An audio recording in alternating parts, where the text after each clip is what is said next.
त्रिया चरित्र की सच्ची कहानी।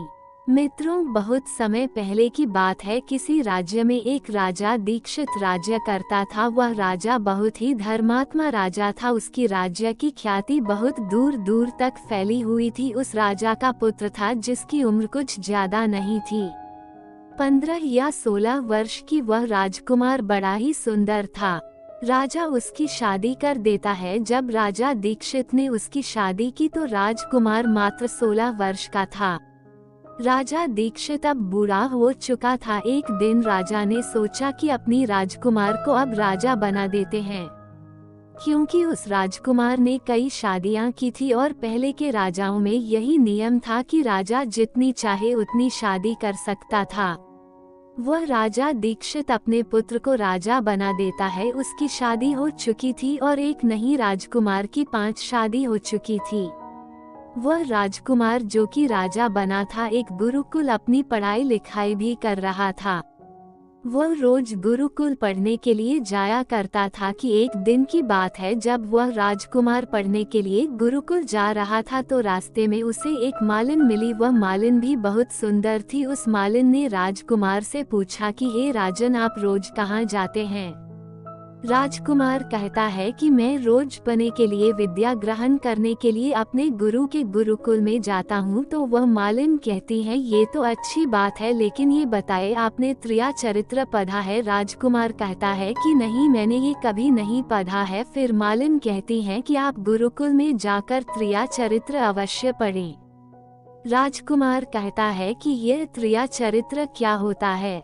मालिन ने कहा कि आप ये बात अपने गुरु से जाकर पूछना और त्रिया चरित्र अवश्य पढ़ना। राजकुमार कहता है कि ठीक है, मैं आज ही जाऊंगा और अपने गुरु से जाकर पूछ लूंगा कि आपने मुझे त्रिया चरित्र क्यों नहीं पढ़ाया। इतनी बात कहने के बाद वह राजकुमार वहां से चल देता है। वह मालिन की बात सुनकर वह राजकुमार क्रोध में था। उसकी आंखें लाल थी। वह अपने गुरु के पास जाकर प्रणाम करता है। गुरुजी ने पूछा कि बेटा, क्या हुआ? आज तुम क्रोध में दिखाई दे रहे हो और तुम्हारी आंखें लाल क्यों है? क्या बात है, मुझे बताओ। राजकुमार ने क्रोध में जवाब दिया कि गुरुदेव, आपने मुझे त्रिया चरित्र क्यों नहीं पढ़ाया? ये बात आपने क्यों छुपाई? त्रिया चरित्र के बारे में मुझे बताया क्यों नहीं? गुरु कहते हैं कि बेटा, तुम त्रिया चरित्र नहीं पढ़ पाओगे, क्योंकि त्रिया चरित्र पढ़ना बहुत ही कठिन और खतरे से खाली नहीं होता है। और जब तुम त्रिया चरित्र पढ़ोगे तो उसमें तुम्हारी जान का भी खतरा रहता है। राजकुमार कहता है कि गुरुदेव, आप इसकी चिंता न करें, अपनी रक्षा हम स्वयं कर लेंगे, आप केवल मुझे त्रिया चरित्र पढ़ाइए। गुरुदेव कहते हैं कि ठीक है, अब तुमने हट कर ही ली। तो वह उसे त्रिया चरित्र पढ़ाने लगते हैं। त्रिया चरित्र पढ़ते पढ़ते राजकुमार को 1 साल हो गए और जब 1 वर्ष हो गया तो गुरु ने कहा कि बेटा, अब तुम्हारी पढ़ाई पूरी हो चुकी है, अब तुम घर जा सकते हो और आराम से अपने राज्य को चला सकते हो। अब तुम्हें यहाँ गुरुकुल में आने की कोई आवश्यकता नहीं है। राजकुमार कहता है ठीक है गुरुदेव। राजकुमार जैसे ही जाने को होता है, गुरुदेव उसे रोक लेते हैं और कहते हैं, बेटा, मैं तुम्हें एक ऐसा गुटखा देता हूँ। ये गुटखा जब तुम अपने कानों में लगाओगे तो कोई भी तुम्हें पहचान नहीं पाएगा और तुम उसे पहचान लोगे। राजकुमार वह गुटखा अपने हाथों में ले लेता है और गुरु ने कहा, इस गुटखा को ले जाओ और रात के 12 बजे आज ही के रात में अपने महल से निकलकर जंगल की तरफ जाना और पूर्व दिशा की ओर जाना। और जब तुम पूर्व दिशा की ओर जाओ तो ये गुटखा अपने कान में लगा लेना और वहीं पर खड़ा हो जाना। वह राजकुमार कहता है कि ठीक है, ऐसा ही करूँगा। राजकुमार अपने राज्य में आ जाता है। जब रात के 12 बज जाते हैं तो उस राजकुमार की 5 रानियां सो जाती है। आधी रात के समय वह राजकुमार अपने हाथों में गुटखा लेकर महल से जंगल की तरफ चल देता है। राजा जंगल में पूर्व दिशा की ओर जाता है और वहां जाकर अपने कानों में गुटखा लगा लेता है और वहीं पर खड़ा हो जाता है। तो उसने क्या देखा? उसने देखा कि वही मालिन जो मुझे रास्ते में मिली थी, वही मालिन एक थाली में खाना लेकर जंगल को जा रही है। वहां थोड़ी ही दूरी पर एक तांत्रिक अपनी कुटिया में रहते थे। वह मालिन तांत्रिक के पास खाना लेकर जा रही थी। राजा ने देखा कि यह तो वही मालिन है जिसने मुझसे कहा था कि त्रिया चरित्र की पढ़ाई करो, लेकिन मालिन उस राजा को नहीं पहचान पाई क्योंकि राजा के कानों में गुटका लगा हुआ था। गुटका लगने की वजह से राजा किसी को भी पहचान सकता था। राजा ने अपने मन में सोचा कि चलो उसके पीछे पीछे चलते हैं कि यह आधी रात को भोजन लेकर तांत्रिक के कुटिया की तरफ क्यों जा रही है, इसका क्या कारण है। वह राजा भी उसके पीछे पीछे छुपता हुआ चल दिया। अब हम मालिन उस कुटिया में उस तांत्रिक के वहां पहुंचती है। उस तांत्रिक के पास जादू की पोटली थी, वह तांत्रिक जादूगर था। राजा भी पीछे पीछे गया और वह छुप कर के देख रहा था कि वह मालिन और को तांत्रिक क्या करेंगे। तांत्रिक ने मालिन से कहा, अरे मालिन, पहले तो मुझे ये बता कि आ जाने में इतनी देर कैसे लग गई। हाथ जोड़कर मालिन कहने लगी कि तांत्रिक जी, मेरा विवाह हो चुका है और मेरे पति मुझे ससुराल ले जाने के लिए आए हैं। वो हमें लेकर कल चले जाएंगे, इसलिए हमें उन्हें सुझाने में थोड़ी देर लग गई और यहाँ आने में भी देर हो गई। जब ये बात तांत्रिक ने सुनी कि मालिन का विवाह हो चुका है और इसका पति इसे लेने आया है, तो तांत्रिक कहता है कि मालिन, इसका मतलब है कि तुम अपने पति के साथ जाना चाहती हो, तो हमारे पास क्यों आई हो। मालिन कहती हैं कि मैं आपके बिना नहीं रह सकती हूँ, मैं आपके बिना नहीं जी सकती हूँ। तो तांत्रिक कहता है कि मालिन, इसके लिए तुम्हें एक काम करना होगा। तांत्रिक एक बड़ा सा चाकू निकालता है और मालिन से कहता है कि हे सुंदरी, जाओ अपने पति की गर्दन काटकर यहाँ लेकर आ जाओ, अपने उस पति को मार दो जो हमारे और तुम्हारे बीच में दरार बन रहा है। तब मैं तुम्हें रख लूंगा, तुमसे विवाह करूंगा, तुम्हें अपनी पत्नी बनाऊंगा। मालिन बिना कुछ सोचे समझे चाकू को ले लेती है और दौड़ते हुए अपने घर जाती है और उसका पति सो रहा था, वहां जाकर अपने पति की गर्दन काट देती है और उसके गर्दन को लेकर साधु के पास आती है और जो राजा थे उसके पीछे पीछे उसका सारा कारनामा देख रहे थे। जब तांत्रिक ने देखा कि मालिन अपने पति को मार कर के उसकी गर्दन यहाँ लेकर आई है, तो तांत्रिक को बहुत गुस्सा आया और उसने उसे दुत्कारते हुए लात मारी और कहा, भाग जाओ यहाँ से, जब तुम अपने पति की नहीं हो सकी जिसके साथ तुमने 7 फेरे लिए हैं, तो तू मेरी क्या होगी। जल्दी भाग जाओ यहाँ से, अगर तुम मेरे पास दोबारा आई तो मैं तुझे जीवित नहीं छोड़ूंगा। तांत्रिक की यह बात सुनकर उस मालिन को ऐसा लगा जैसे उसके पैरों तले जमीन खिसक गई हो। फिर भी अपने पति की कटी हुई गर्दन घर लेकर के आई और उसकी गर्दन जोड़ देती है और वहीं बैठ जाती है। और इधर जैसे ही सवेरा हुआ, मालिन अपने पति के पास बैठकर रोने लगती है और चिल्लाने लगती है, कहती है, देखो देखो, किसी ने मेरे पति की हत्या कर दी। रात में उस मालिन का सारा कारनामा राजकुमार देख चुका था। इधर सारे गांव वाले कुछ मालिन के घर चले जाते हैं और उसके पति की लाश को लेकर गांव के बाहर शमशान भूमि में जाते हैं उसका दाह संस्कार करने के लिए। और वह मालिन भी पीछे से भागती हुई रोती हुई चली जा रही थी और उधर राजकुमार भी जा रहे थे जो कि अपने राज्य के राजा बन चुके थे। मालिन भागती हुई चिल्लाती हुई पहुंची और कहने लगी, मैं तो सती बनूंगी, क्योंकि अगर जब मेरे पति ही नहीं रहे तो ऐसे जीवन का क्या फायदा, मैं इन्हीं के साथ सती हो जाऊंगी। राजा को उसकी बातें सुनकर हंसी आ जाती है और राजा कहता है, त्रिया चरित्र जाने न कोई और खसम मारकर सती होई। राजकुमार की यह बात और कोई तो नहीं समझ पाया, लेकिन वह मालिन समझ जाती है। कहती हैं कि राजा साहब, आप हमारे ऊपर यह बात कह रहे हैं, लेकिन चलिए कोई बात नहीं, मैं सती तो हो जाऊंगी। मालिन कहती है कि जाते जाते मैं तुम्हें एक बात बताती हूँ। राजकुमार कहता है, क्या बात है, बता दो। मालिन कहती हैं कि राजा साहब, आप जब कालीन पर बैठे तो उस कालीन को झाड़कर बैठना। राजा कहता है कि यह मालिन क्या कह रही है, मैं तो राजा हूँ, मुझे कालीन पर बैठने की क्या आवश्यकता है। मालिन कहती है कि नहीं, जब भी आपको कोई नौबत आई कालीन पर बैठने की तो तुम कालीन को झाड़कर बैठना। राजकुमार कहता है कि चलो ठीक है, अगर तुम कह रही हो तुम्हें ऐसा ही करूँगा। इतना कहने के बाद वह अपने पति के साथ सती हो जाती है और राजकुमार उनका अंतिम संस्कार करवा कर अपने घर को आ जाते हैं। इसी तरीके से पूरा दिन व्यतीत हुआ और उधर जब दूसरी रात आई तो राजा अपने गुरु के कहने के अनुसार वहीं गुटका कान में लगाया और पूर्व दिशा की ओर उसी स्थान पर जाकर खड़ा हो गया जहां पर पिछली रात खड़ा हुआ था। दूसरी रात को राजकुमार ने क्या देखा, उसकी पांचों रानियां भोजन की थाली अपने अपने हाथों में लेकर उसी तांत्रिक की कुटिया की तरफ जा रही है। जैसे ही राजा ने अपनी पांचों पत्नियों को उस तांत्रिक की कुटिया की तरफ जाते हुए देखा, राजकुमार के पैरों तले जमीन खिसक गई। वह अपने मन में सोचने लगा कि यह क्या चक्कर है। तभी उनमें से एक रानी राजकुमार को देख लेती है, लेकिन रानियों ने अपने पति राजकुमार को नहीं पहचान पाए, क्योंकि राजकुमार अपने कानों में गुटका लगाए हुए थे। वो गुटका लगाने की वजह से राजा को कोई पहचान नहीं पाता था। उनमें से एक रानी कहती है कि लड़के इतनी रात को यहाँ क्यों खड़ा है, हमारी थाली लेकर के उस कुटिया तक पहुँचा दो।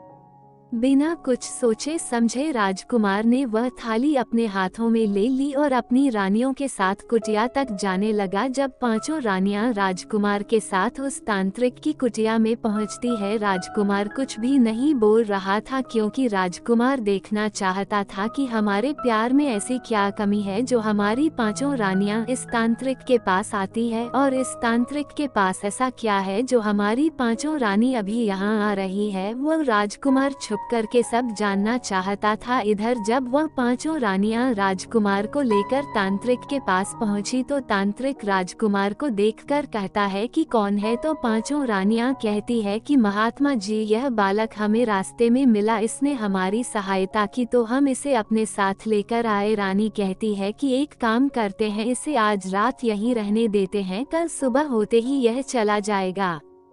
तांत्रिक उनकी बातों को मान लेता है। वह तांत्रिक अपने एक शिष्य को बुलाता है और उससे कहता है कि आज रात के लिए इस बालक की रुकने की व्यवस्था कर दो। वह शिष्य राजकुमार को लेकर एक कमरे में जाता है। उस कमरे में एक कालीन बिछी हुई थी। शिष्य कहता है कि देख भाई, आज तुझे कालीन पर सोना पड़ेगा।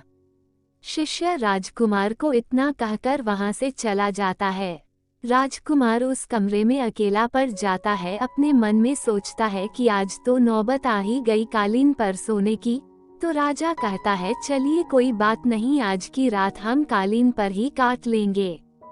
राजकुमार जैसे ही कालीन पर बैठने ही वाला था, उसे मालिन की बात याद आ गई। वह सोचने लगा कि मालिन ने मुझसे कहा था कि जब भी तुम्हें कालीन पर बैठने की नौबत आई तुम कालीन को अवश्य झाड़ लेना।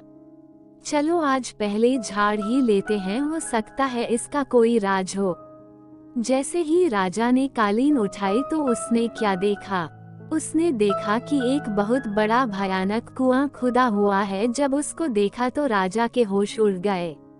राजा उस कुएं के अंदर झांक कर देखता है। राजा को अंदर बहुत सारे कैदी दिखाई देते हैं जिन्हें तांत्रिक ने अंदर कैद करके रखा था। उन कैदियों में से एक आदमी ने राजकुमार को पहचान लिया। वह आदमी राजकुमार से कहता है कि राजकुमार आप यहाँ कैसे आ गए। राजकुमार कहता है कि धीरे बोलो नहीं तो सब भेद खुल जाएगी। तब सभी कैदियों ने कहा कि राजा साहब आप यहाँ से भाग जाए, हम तो यहाँ से निकल नहीं पाए, लेकिन आप यहाँ से भाग जाएं नहीं तो आपका भी यही हाल हो जाएगा जो कि हमारा हुआ है, आप भी यहाँ फंस जाएंगे। आपको भी पकड़कर ये तांत्रिक इसी कुआं में डाल देगा। आप जितना जल्दी हो सके यहाँ से भाग जाए।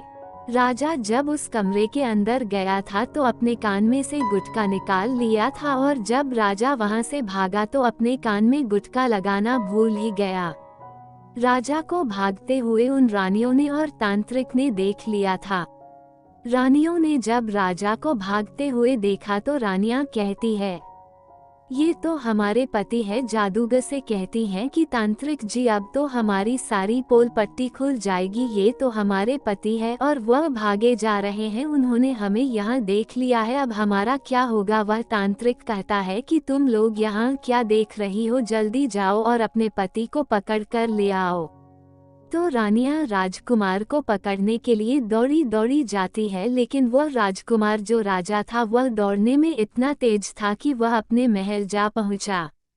घबराए रानियों के तो होश उड़ गए। फिर वापस उसी तांत्रिक के पास आती है और जादूगर से कहती है कि महाराज, अब तो हमारे पति हमें जीवित नहीं छोड़ेंगे, हम जैसे ही घर जाएंगे वहाँ हमारी जान ले लेंगे, आप हमें बचा लीजिए, इसका कोई उपाय कीजिए।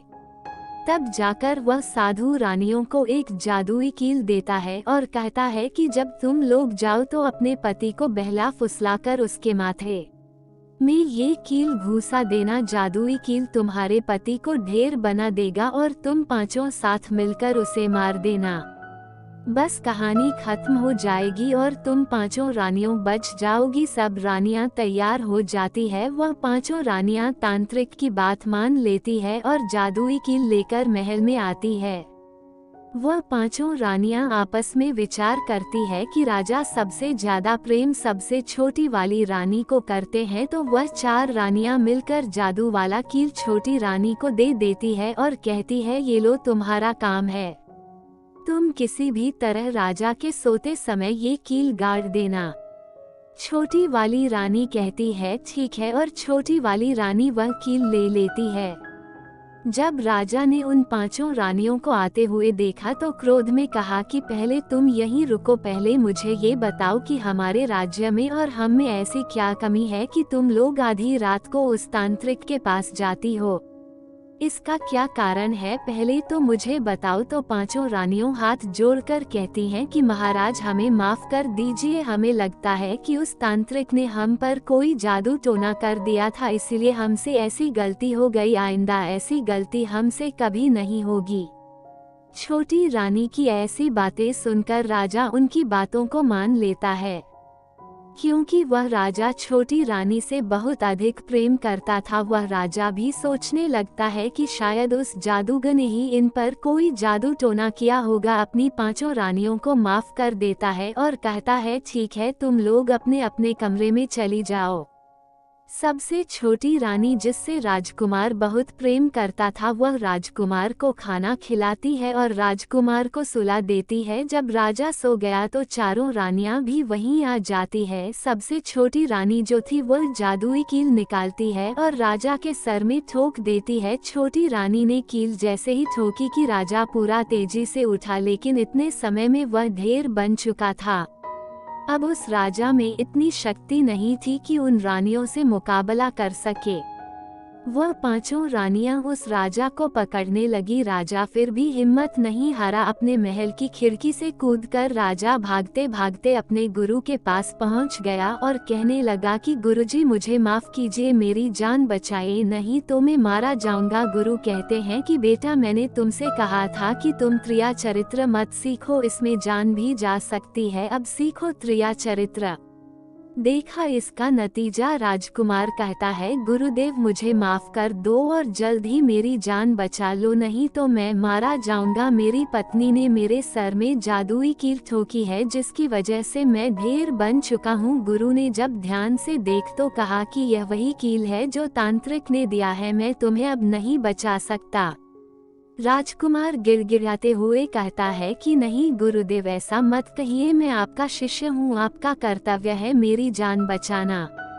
तो अब गुरु कहते हैं कि है बेटा, मैं तुम्हें बचा तो नहीं सकता, लेकिन एक उपाय है। राजा कहता है क्या गुरुदेव? गुरु कहते हैं कि हम तुम्हें तोता बना देंगे, और जब हम तुम्हें तोता बना देंगे तो तुम शिबली राजा के राज्य में चले जाना और वहीं जाकर रहना, क्योंकि शिबली राज्य में उस तांत्रिक का जादू नहीं चलता है, और तुम्हें जब बहुत प्रेम करने वाली स्त्री मिलेगी तो तुम पुनः राजकुमार बन जाओगे।